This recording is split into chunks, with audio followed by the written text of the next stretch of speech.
Buenos días, hermanos. Vamos a Habacuc 3, 17 al 18. Dice la palabra del Señor: aunque la higuera no florezca, ni en las vides haya frutos, aunque falte producto del olivo, y los labradores no den mantenimiento, y las ovejas sean quitadas de la majada, y no haya vacas en los corrales, con todo yo me alegraré en Jehová, y me gozaré en el Dios de mi salvación. Amén. Señor Padre Santo, Dios Todopoderoso y amado, Señor, mira, Señor, que en el día de la tribulación, que en el día de la prueba, Señor, de verdad, Señor, de corazón, podamos gritar a voz en cuello. Amén. Con todo yo me alegraré. Amén, en Jehová, Padre, y me gozaré en el Dios de mi salvación. Amén, sí, sé tú, Señor, nuestra salvación. Te lo pedimos en el poderoso nombre de nuestro Señor Jesucristo. Amén. Amén. Podríamos decir que nuestro sermón se llama: con todo seremos fieles al Señor. Habacuc significa el que abraza o el abrazador. Todo indica que su abrazo no era precisamente para las mayorías del pueblo, sino para Dios y para su remanente.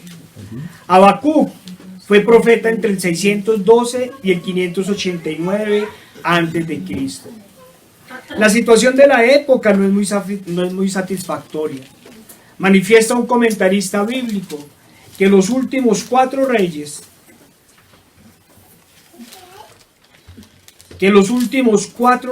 de Judá fueron hombres malvados que rechazaron a Dios y oprimieron al pueblo. Hasta ahora, el pueblo seguía gozando de la abundancia de la época de David y Salomón, pero se han olvidado de Jehová, que los liberó de Egipto y los había engrandecido hasta ese momento. Las profecías de Habacuc comienzan con una especie de clamor, en donde el profeta le pregunta al Señor por qué no ha escuchado su lamento. Acompáñenme en Habacuc 1, 2 al 4.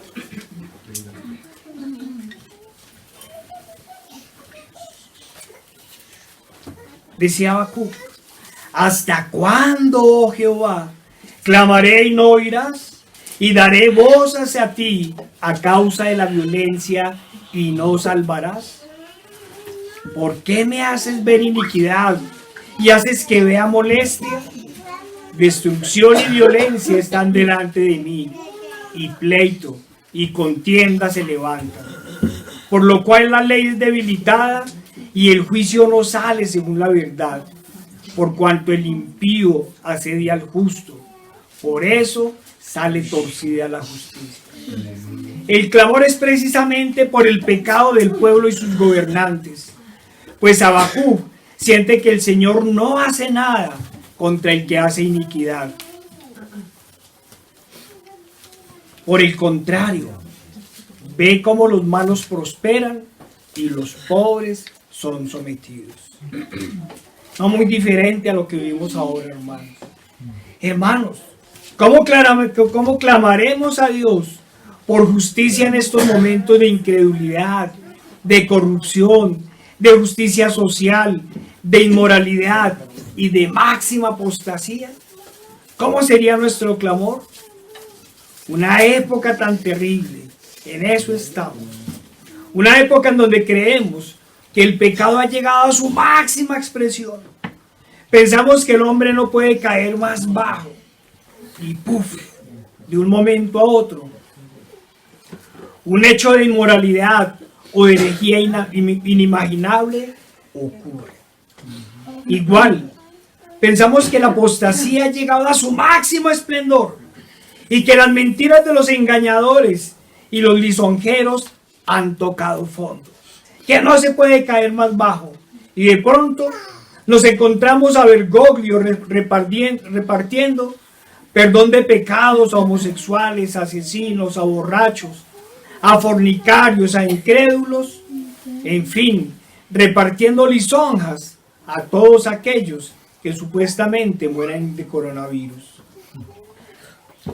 Ni qué decir de los discursos llamando al ecumenismo, que engañan cínicamente, diciendo que el Dios de los cristianos, el de los musulmanes y en general de todas las religiones es el mismo. ¡Cuánta mentira! Cuando el Evangelio ha sido claro, claro y contundente, porque hay un solo Dios y un solo mediador entre Dios y los hombres, Jesucristo, hombre, el cual se dio a sí mismo en rescate por todos, de lo cual se dio testimonio a su debido tiempo. Ya en el Antiguo Testamento el Señor lo decía una y otra vez. Vayamos a Isaías 45, 5 al 7.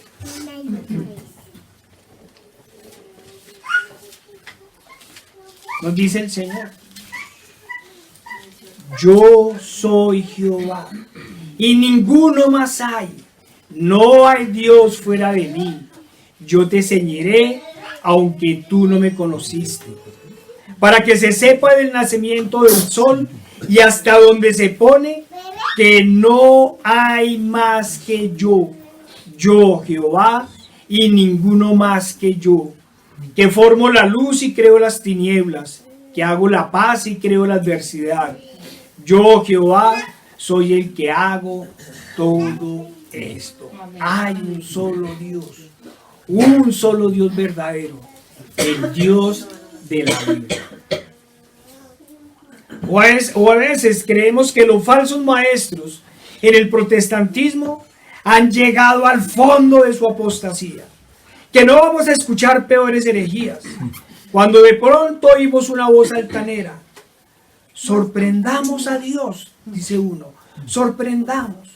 Otro manifiesta: Dios me engañó porque me dijo que iba a prosperar una iglesia y no me cumplió. Oh. Y luego aparece otro: fui al infierno y maté al diablo. Ni qué decir de las herejías que denunciamos una y otra vez, del mal llamado cristiano suicida o del cristiano mundano. Ni qué decir de los billetes que hablan. Ni qué decir de la nueva teología, en donde el evangelio se reduce a eventos académicos donde sobresalen la vanidad y la avaricia. Y creíamos que lo habíamos visto todo. El profeta clama: ¿hasta cuándo, Jehová, clamaré y no oirás? Y daré voces a ti a causa de la violencia y no salvarás. Pero el Señor no demora su respuesta ante los graves pecados del pueblo. Volvamos otra vez a Habacuc.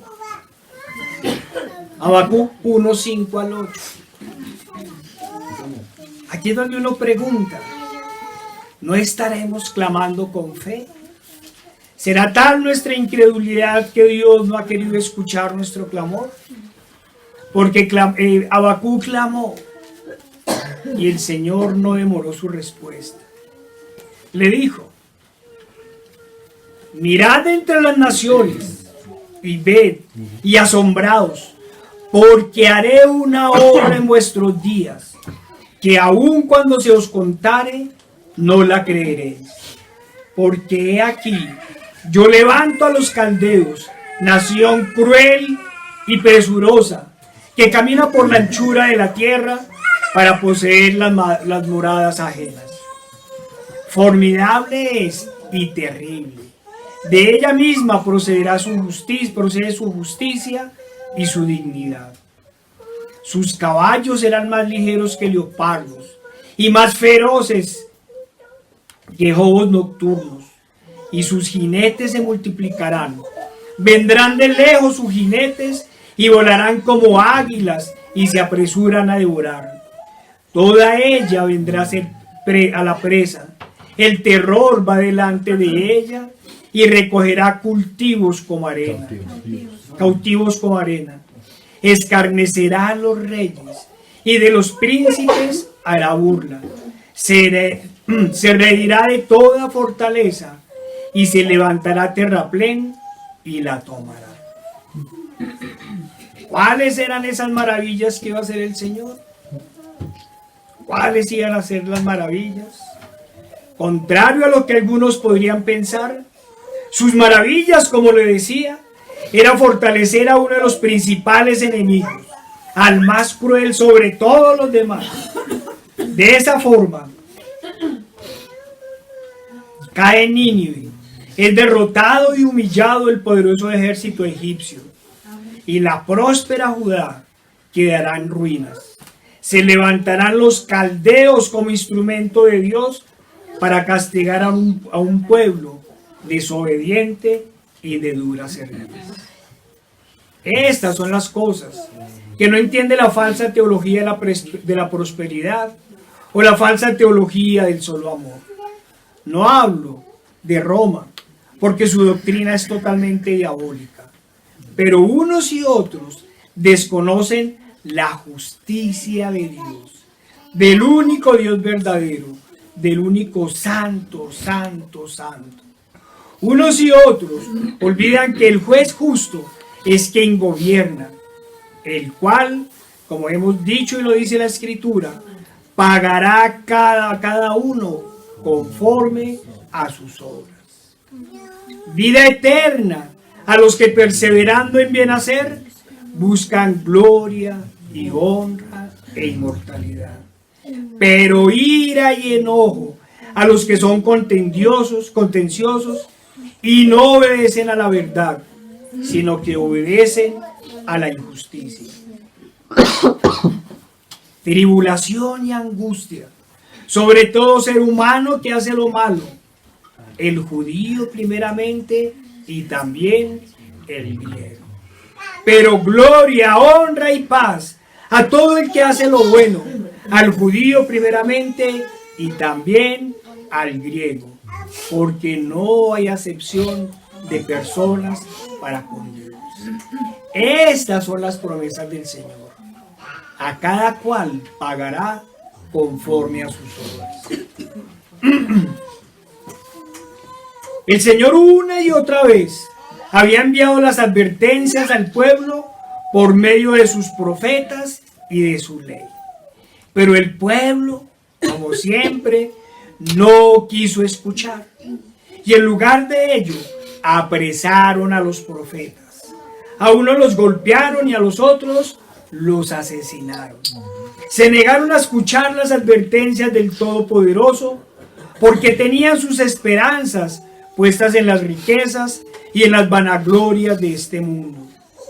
Dejaron al Dios de los cielos para inclinarse ante las imágenes, obra de sus manos.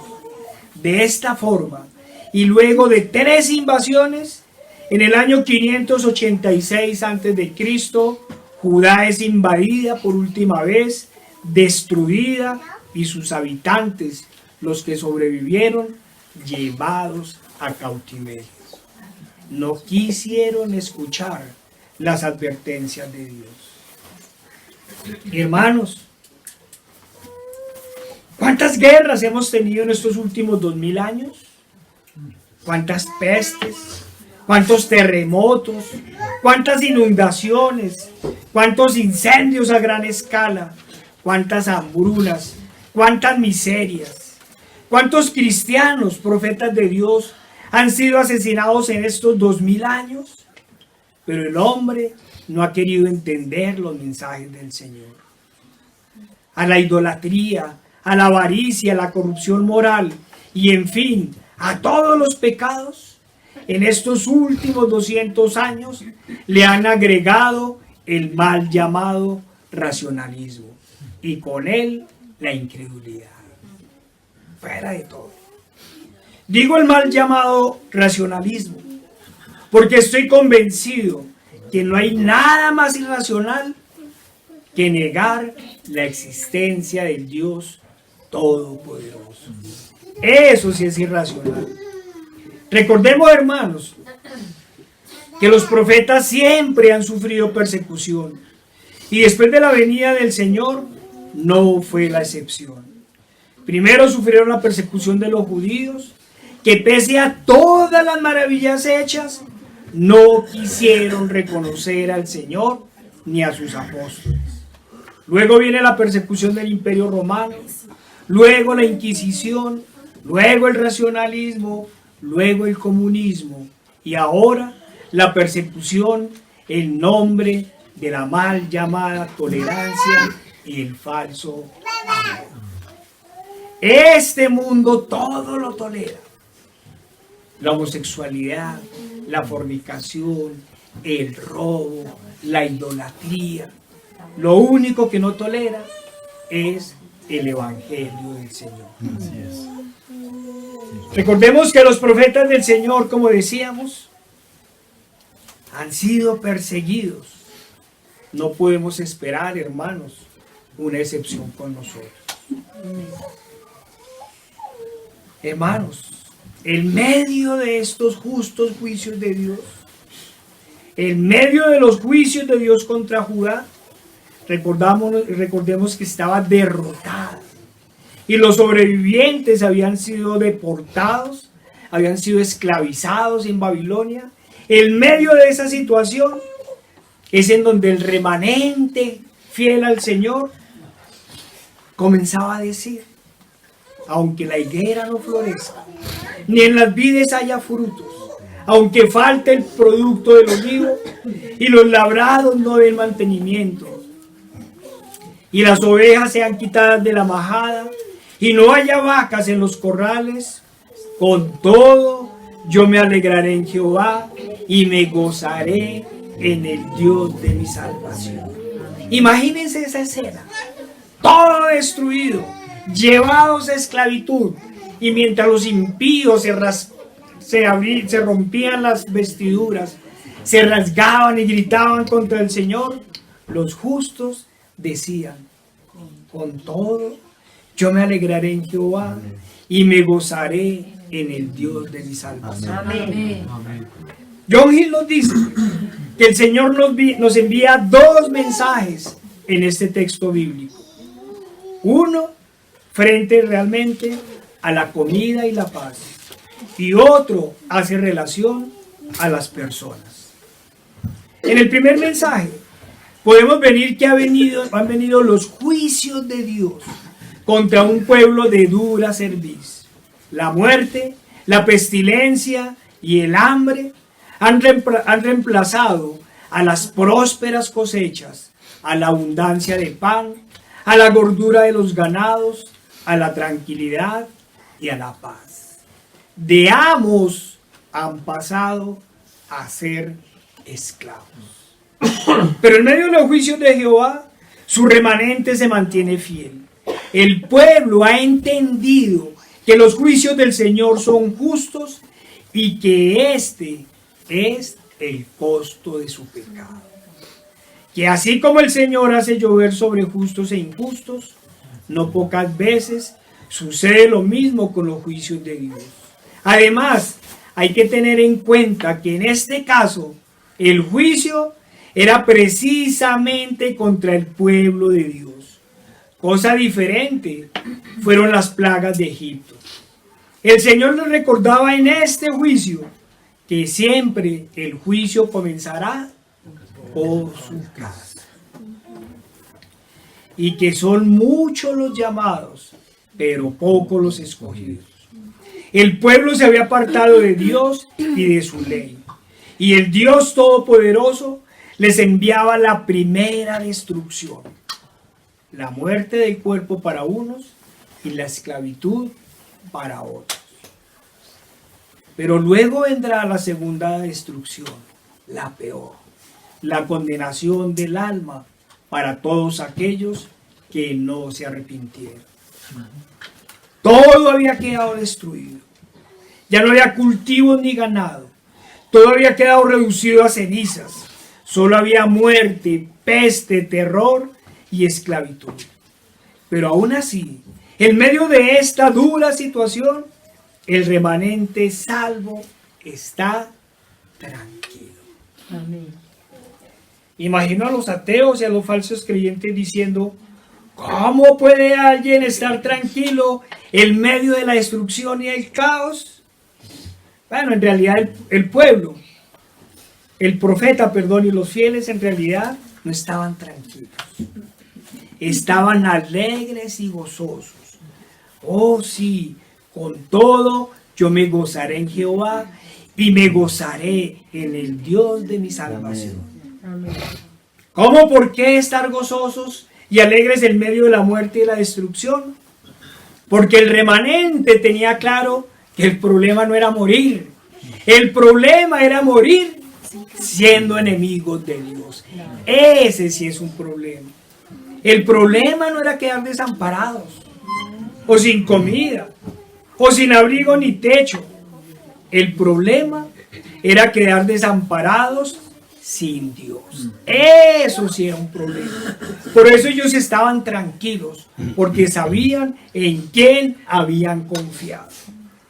Y ese en quien habían confiado había escrito: joven fui y he envejecido, y no he visto justo desamparado, ni su descendencia que mendigue. Amén. Hermanos, recordemos, aún en medio de la esclavitud y el sometimiento, a los justos nunca les faltó techo, abrigo ni pan. Incluso en medio de toda esta cosa terrible, muchos de los justos fueron nombrados en altos cargos en Babilonia. Muchos de ellos. Y se dedicaron a bendecir a sus hermanos en Dios. ¿Qué dirían los falsos pastores de la prosperidad? O los del conocimiento teológico hecho vanidad, o sus falsos creyentes, si todos tienen sus esperanzas puestas en sus pertenencias y en este mundo? ¿Qué dirían en medio de una guerra como la que acababan de tener los judíos con este desastroso resultado? ¿Qué dirían? En esta época de virus creados, de instauración del nuevo orden mundial, ¿qué estarán diciendo los falsos creyentes que han perdido su empleo en estos aislamientos obligatorios de prueba? ¿Acaso estarán diciendo, en medio de sus duras necesidades: con todo yo me alegraré en Jehová y me gozaré en el Dios de mi salvación?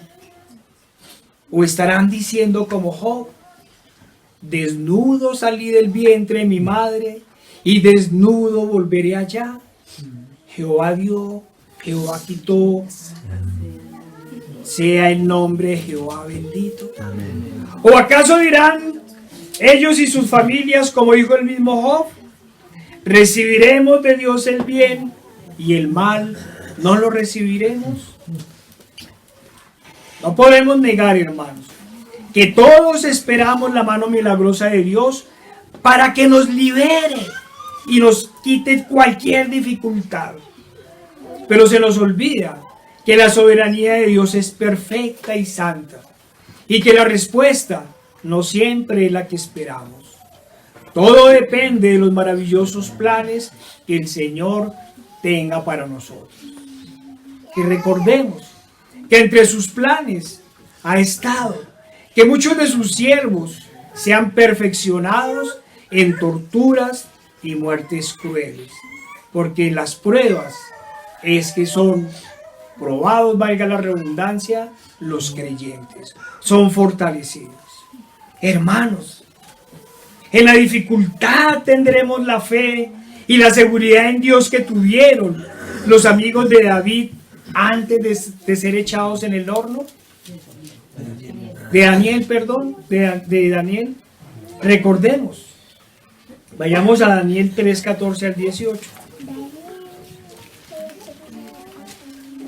Ya hace más de 2 años habíamos leído estas citas. Daniel 3, 14 al 18. Habló Nabucodonosor y les dijo: es verdad, Sadrach, Mesach y Abednego, que vosotros no honráis a mi Dios, ni adoráis la estatua de oro que he levantado. Mire, les está hablando, era el rey. Y no era cualquier rey, era Nabucodonosor.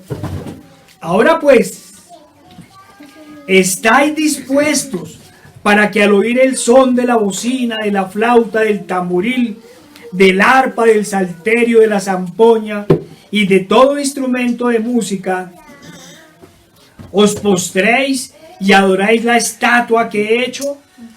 porque si no la adorareis, en la misma hora seréis echados en medio de un fuego, de un horno de fuego ardiendo.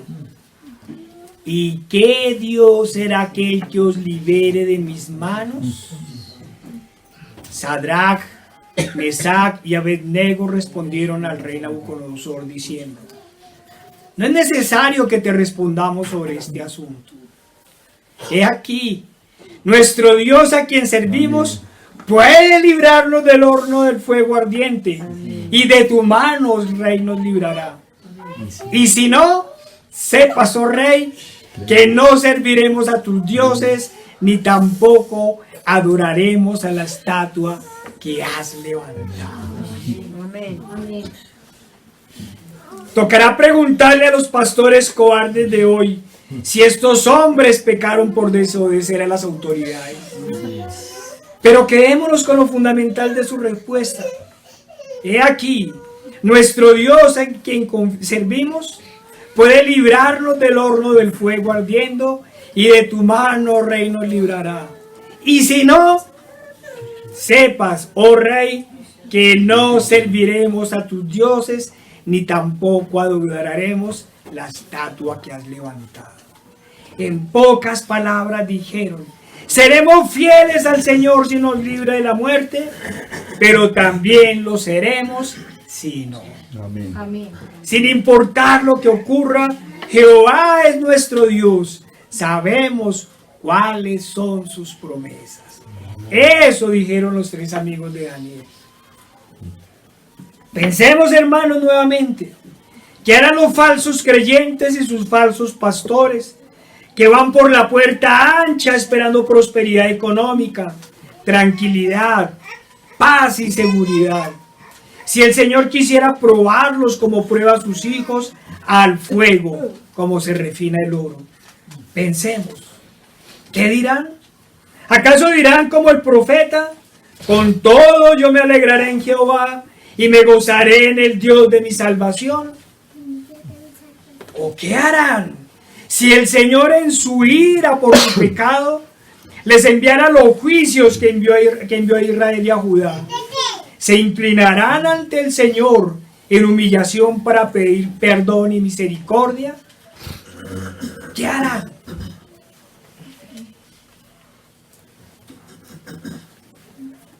No es difícil saberlo, hermanos. No es difícil. El libro de Apocalipsis ya no lo cuenta. Y los hombres se quemaron con el gran calor y blasfemaron el nombre de Dios, que tiene poder sobre todas estas plagas, y no se arrepintieron para darle gloria. Desafortunadamente para ellos, los impíos no se arrodillarán ante Dios en ninguna prueba ni en ningún castigo. Hermano, ¿y tú? ¿Tú qué harás en la prueba? Nos asustamos frente a una gripa. ¿Buscarás al Señor para que por medio de su Espíritu te fortalezca? Para que puedas soportar las pruebas y puedas recitar con toda tranquilidad: con todo yo me alegraré en Jehová y me gozaré en el Dios de mi salvación. Amén. ¿O llorarás y correrás y te esconderás? ¿O acaso tendremos el valor de decir como lo dijo el mismo Señor? Vayamos a Mateo 26, 36 al 39. ¿Qué más dura prueba? ¿Qué más dura prueba pudo haber pasado algún ser humano que la que pasó el Señor mismo?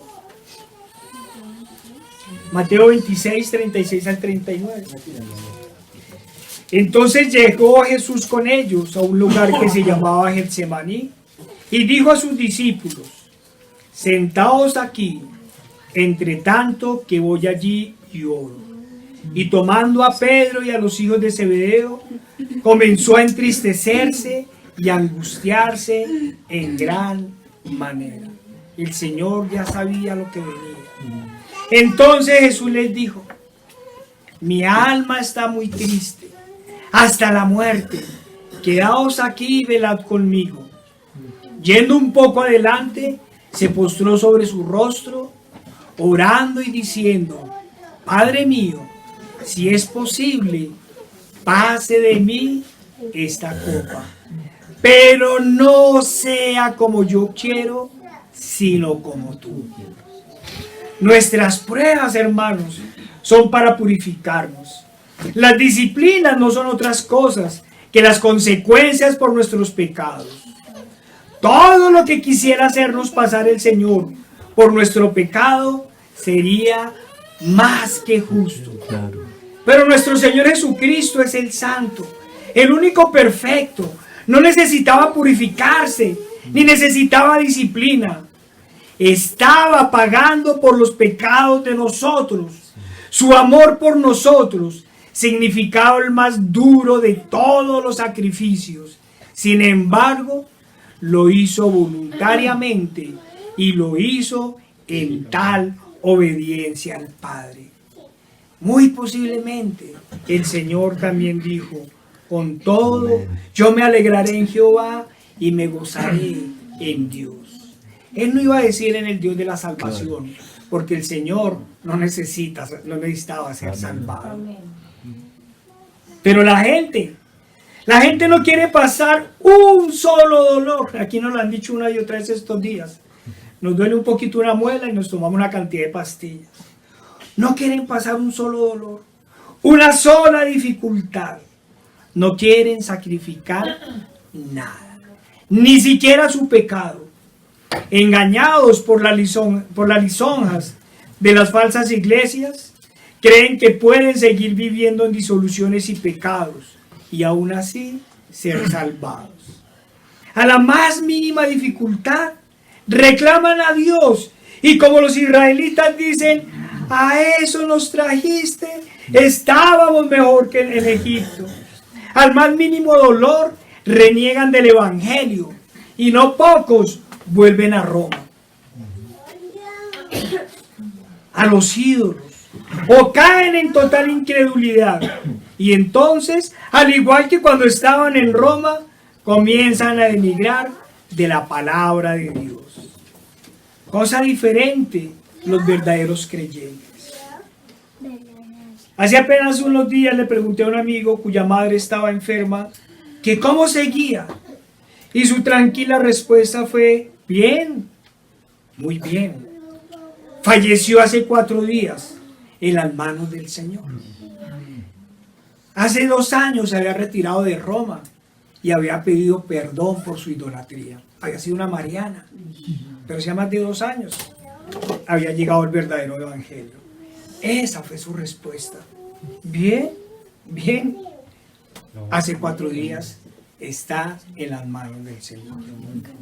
Aunque la higuera no florezca, ni en las vides haya frutos, aunque falte el producto del olivo y los labrados no den mantenimiento, y las ovejas sean quitadas de la majada y no haya vacas en los corrales, con todo, yo me alegraré en Jehová y me gozaré en el Dios de mi salvación. Hace poco también hablábamos con unos hermanos cuyo bebé murió precisamente el día que debía nacer. Y hablando del tema, repetían con tranquilidad lo que ya habían dicho, que era la primera de la iglesia que estaba alabando al Señor en su presencia. Amén. Y que ellos, evaluando la situación con la nueva bebé que les dio el Señor, comprendían por qué el Señor se había llevado en su santa voluntad a la primera bebé. Ahora, claro, no es como piensan los incrédulos, que uno se pone feliz ante la enfermedad o ante la muerte de alguien. No. Infortunadamente, aún nos duele la muerte de los salvos. Y digo que infortunadamente, porque eso demuestra que nuestros ojos aún están puestos en este mundo caído.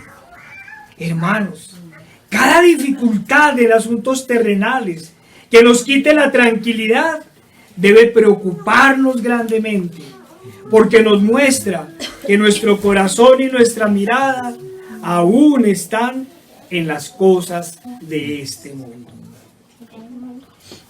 El Señor una y otra vez nos ha dicho que nuestra ciudadanía está en los cielos y nuestra mirada debe estar puesta en la Jerusalén celestial. Claro, eso no indica que no debamos ser diligentes en nuestros trabajos o ser diligentes en la administración de los pocos o muchos recursos que nos provee el Señor. Eso quiere decir que nuestra esperanza no puede estar puesta en nuestro trabajo ni en nuestros recursos. Nuestra esperanza debe ser Cristo, nuestro Redentor. Amén. Él debe ser nuestra roca y nuestra fortaleza, el Dios en quien confiamos. Ante toda dificultad debemos decir como Pablo. No lo digo porque tenga escasez, pues he aprendido a contentarme cualquiera que sea mi situación. Sé vivir humildemente y sé tener abundancia. En todo y por todo estoy enseñado, así para estar saciado como para tener hambre, así para tener abundancia como para padecer necesidad. Todo lo puedo en Cristo que me fortalece. Esto es lo que debemos decir en la época de la prueba, resistiendo a la prueba. Todo lo puedo en Cristo que me fortalece. Recordemos, hermanos, que estas palabras no las decía cualquier creyente. Como todos sabemos, que las estaba diciendo alguien que lo dejó todo por Cristo. Y al igual que su Señor, estaba pasando por las más duras afrentas. Recordemos un momentico. Pasemos a 2 de Corintios 11:23. Porque es muy fácil hablar o decir las cosas cuando uno está en la época de abundancia, de paz, de tranquilidad. Pero no era precisamente lo que estaba pasando Pablo. Dijo Pablo, son ministros de Cristo, como si estuviera loco hablo. Yo más. ¿En qué? En trabajos más abundante, en azotes sin número, en cárceles más, en peligro de muerte muchas veces. De los judíos 5 veces he recibido 40 azotes menos 1. 3 veces he sido azotado con varas, 1 vez apedreado, 3 veces he padecido un naufragio. 1 noche y 1 día he estado como náufrago en alta mar. En camino muchas veces, en peligros de ríos, peligros de ladrones, peligros de los de mi nación, peligros de los gentiles, peligros en la ciudad, peligros en el desierto, peligros en el mar y los más tristes, el que más duele, peligros entre falsos hermanos, en trabajos y fatigas, en muchos desvelos, en hambre y sed, en muchos ayunos, en frío y en desnudez. Y su orden, después de todo esto, era contundente. Regocijaos en el Señor siempre. Otra vez os digo, regocijaos. Y el llamado, como decimos, hermanos, lo hacía en medio de la persecución y de la prueba. No estaba en medio de la abundancia y de la paz. Hoy en día, muchos de los que se llaman cristianos exhiben como frutos de su fe sus empleos, sus logros, sus casas o sus vehículos. Aman la paz y la seguridad. Mientras Pablo gozoso decía, llevo en mí las marcas de Cristo. Las pruebas de su fe eran sus viajes intensos proclamando la palabra de Dios. Pero esos mismos supuestos cristianos hoy nos critican, nos censuran y nos dicen que no prediquemos, que respetemos la idolatría y de la ideología de género, que guardemos silencio frente a los falsos maestros. Las pruebas de fe de Pablo eran las cárceles, los azotes, las persecuciones, los naufragios y todas las dificultades o calamidades que pasaba por el Evangelio. Después que los apóstoles salían de la cárcel o de ser azotados, salían gozosos. No sería extraño que en los momentos de persecución más terribles salieran recitando o cantando: con todo, yo me alegraré en Jehová y me gozaré en el Dios de mi salvación. Amigos y hermanos, vuelvo a preguntar: y cuando venga la prueba, cuando venga el hambre, la enfermedad, la guerra, la cárcel, cuando sus hijos les sean quitados por bienestar familiar, para dárselos al Dios Estado para que los eduque, porque ahora es un delito educarlos en el Evangelio, cuando los exhiban como una banda de sectarios intolerantes, enemigos del mundo, cuando nos digan como a Pablo: porque hemos hallado que este hombre es una plaga y promotor de sedicciones entre todos los judíos por todo el mundo y cabecilla de la secta de los nazarenos. Cuando nos estén exhibiendo, ¿qué harás? ¿Qué harás? Todos nos acordamos, hermanos. Todos nos acordamos de los pastores contundentes de hace poco. Contundentes contra el pecado. Duros contra los falsos maestros, que lloraban y nos hacían llorar en sus sermones, presentándonos a Cristo y a este crucificado. Pastores que hablaban de la justificación y nos invitaban a ser como Cristo. Pero que cuando aparecieron los nuevos iluminados de la Reforma, entonces se volvieron importantes, ya no los frutos dignos de arrepentimientos y la santidad, sino las coberturas y las hojas de vida. Entonces mermaron en su contundencia por el Evangelio y lógicamente en su contundencia contra el pecado. No han sido necesarias guerras, ni pestes, ni hambrunas, ni necesidades. Solo bastó una crítica, un llamado al orden para que moderaran sus discursos conforme al mundo. Solo bastó un simple llamado de atención para no ser excluido de los nuevos sanedrines. Solo bastó un golpe en la espalda para que bajara su tono y no corriera el riesgo de que le dijeran intolerante o sectario.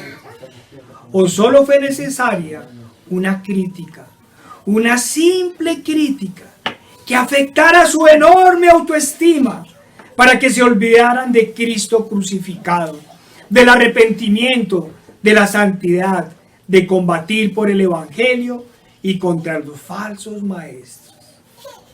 Esto es precisamente el segundo punto que nos dice John Hill frente a nuestra cita base.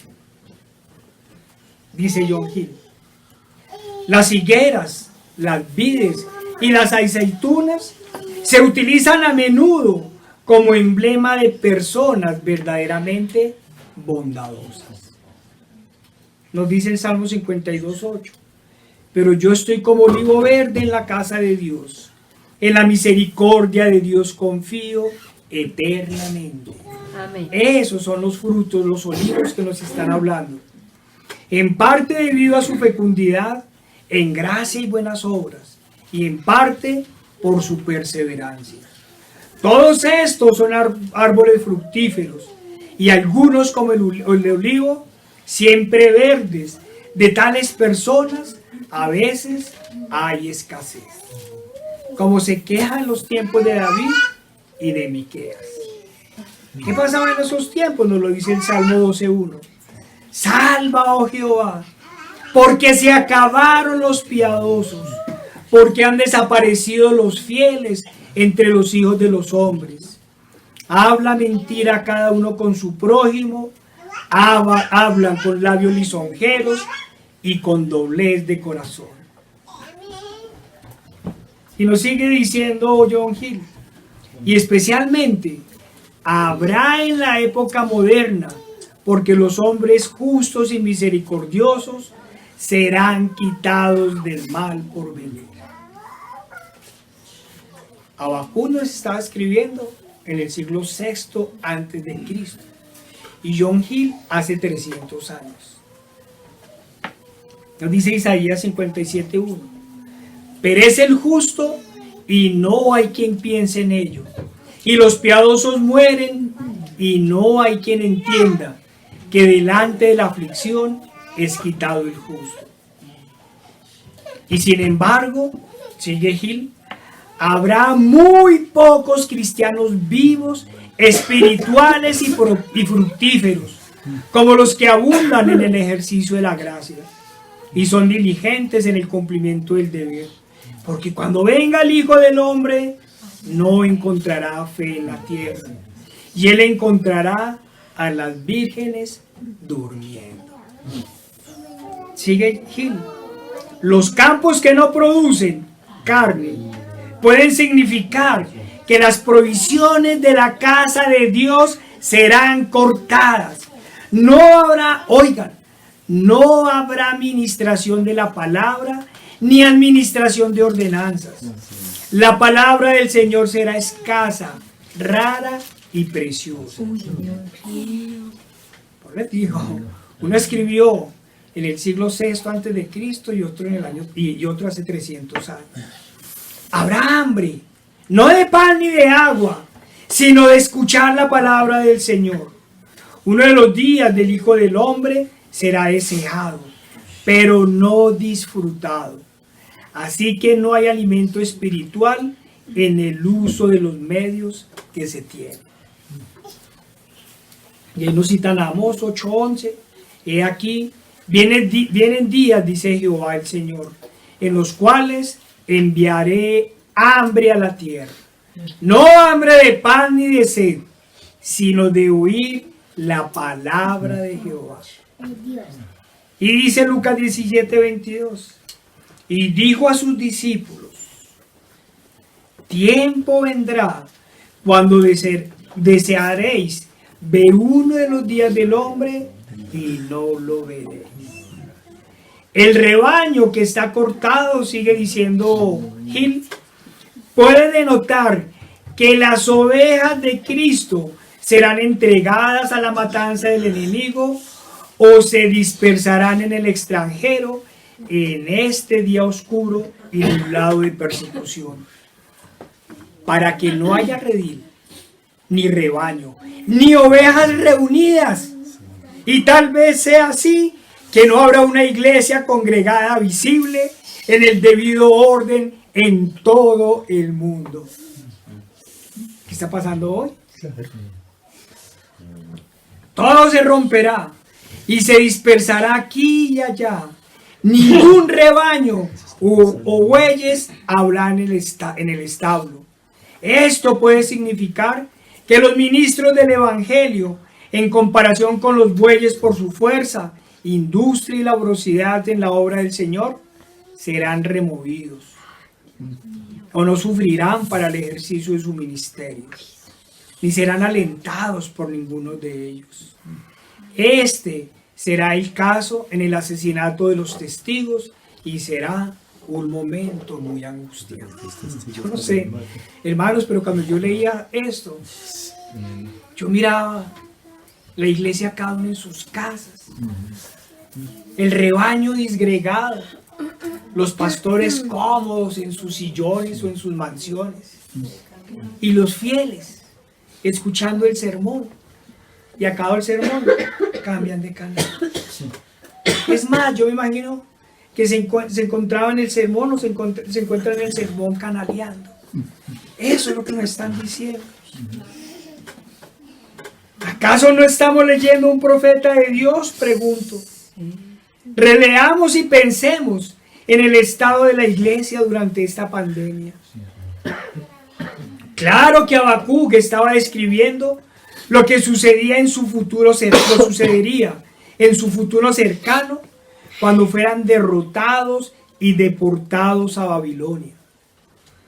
Pero es claro que Habacuc también nos estaba hablando de los últimos tiempos.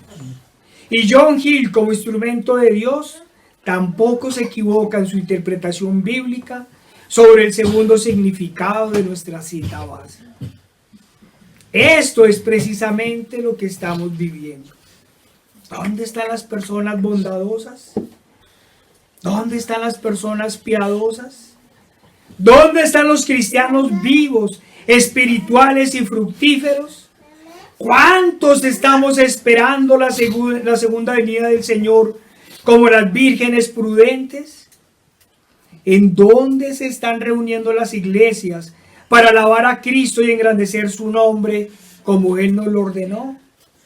¿Dónde están los pastores yendo a la batalla por el Evangelio y en contra del pecado? ¿Acaso las multitudes no tienen comezón de escuchar la palabra, incluyendo a los falsos creyentes que vienen siendo educados con lisonjas? ¿No han comenzado a perseguir, señalar y calumniar a las pocas iglesias que queremos mantenernos firmes en Cristo y en su Evangelio, sin negociar los principios doctrinales? Solo hay que mirar para todo lado, para ver el estado del Evangelio en el mundo, para ver que la higuera no florece, que en las vides no hay fruto, no hay productos en los olivos, no hay ovejas en las majadas, ni vacas en los corrales. Estamos pasando por uno de los momentos más duros para el Evangelio. Si bien la Inquisición hace poco de más de 2 siglos que desapareció, si bien en comparación con situaciones anteriores, los cristianos encarcelados son pocos, al igual que los asesinados, y no queremos negar lo que sucede en China y en algunos países de influencia musulmana, a pesar de todo, esta es la época en donde más se desprecia el Evangelio. Y eso que estamos en una gran paz, en donde más se niega la santidad, en donde Cristo es más insultado, en donde el pecado es más tolerado, en donde los remanentes somos señalados y para colmo, en donde el Vaticano, el lugar del hombre de pecado, es visto con mejores ojos. Todos se han olvidado de las abominaciones de Roma. Los llamados protestantes olvidaron que por cientos de años la verdadera iglesia comprendía que el papado es la silla donde se sienta el anticristo. Durante cientos de años los verdaderos cristianos comprendían lo abominable que es la misa para Dios. Aquel rito del diablo en donde una y otra vez es sacrificado Cristo para poner sus esperanzas en el ídolo que han hecho de María. Pero hoy no solo pretenden olvidarlo, sino que además se inclinan ante la bestia.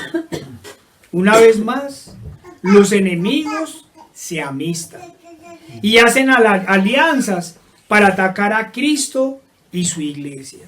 Una vez más, todos se unen en el ecumenismo para elevar al papado y ocultar a Cristo. Está casi desaparecida la sana doctrina. Como hemos dicho, el pecado es admirado y apreciado por casi todo el mundo. Ya de casi nadie es confiable. El Evangelio lo han reducido a ser una gran fuente de ganancia para algunos y el lugar de la vanidad y la vanagloria humana para otros. Todos los días nos preguntamos lo mismo. Cuando venga el Señor, ¿hallará fe en la tierra? Nuestras prédicas a veces parecen gritos en el vacío, porque todos a una se han corrompido. Y como dice el Evangelio, no hay nadie que haga lo bueno, no hay nadie que busque a Dios. Los supuestos creyentes y el mundo no quieren saber nada de infierno ni de cielo, tampoco de la sangre redentora. No quieren que se les recuerde el sacrificio del justo por los injustos. Solo quieren verlo en el cine para llorar aparentando piedad. E incluso, no pocos han criticado a los directores que hicieron una película porque dijeron que las escenas eran muy crueles. Y eso que la pantalla no ha logrado mostrar la ira de Dios sobre su Hijo, sino que escasamente han recreado a medias la tortura física, pero no el inmenso dolor espiritual. A eso han reducido el sacrificio del justo, a una película del cine. Pero no comprenden lo más mínimo la sangre redentora, ni la justificación del pecado, ni mucho menos la ira de Dios. A veces nos sentimos solos en este valle de lágrimas. Solo vemos apostasía y desolación, pecado y destrucción espiritual por todo lado. Vemos a la iglesia rodeada de ejércitos y siendo deportada a Babilonia.